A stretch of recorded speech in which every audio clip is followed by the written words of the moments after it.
200-র বেশি আসন পাওয়ার জন্য আপনাকে কোনো ইঞ্জিনিয়ারিং করতে হইল কিনা? জনগণকে কনভিন্স করাটাই হচ্ছে আমাদের ইঞ্জিনিয়ারিং। জনগণকে আমাদের এই নির্বাচনটা খুব সহজ হবে না, যদিও নির্বাচনটা খুব সহজই হওয়ার কথা, আপনার জনপ্রিয়তা, বিএনপির জনপ্রিয়তা সবকিছু মিলে। এখন আমার প্রশ্ন, নির্বাচনটা তো হয়ে গেল, এটা অনেক সহজ ছিল কিনা আপনার কাছে?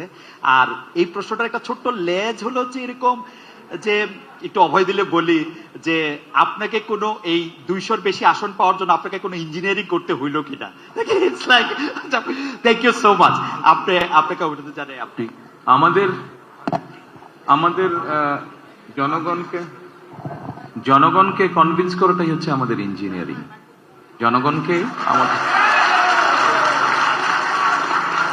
আমাদের যে ইঞ্জিনিয়ারিংটা ছিল সেটা হচ্ছে জনগণকে আমাদের পক্ষে নিয়ে আসা, সেটাতে আলহামদুলিল্লাহ আমরা সফল হয়েছি। আর জনগণকে কনভিন্স করে একটি সুষ্ঠু সুন্দর পরিবেশ এনশিওর করাটাই ছিল আপনার প্রথম প্রশ্নের উত্তর। অর্থাৎ যেটা আপনি বলেছেন, যেটা আমি বলেছিলাম কঠিন হবে কিনা, অবশ্যই যে কোনো ভালো কাজ, ভালো গোল অ্যাচিভ করতে গেলে তো কষ্ট করতে হয়, কঠিন হবেই।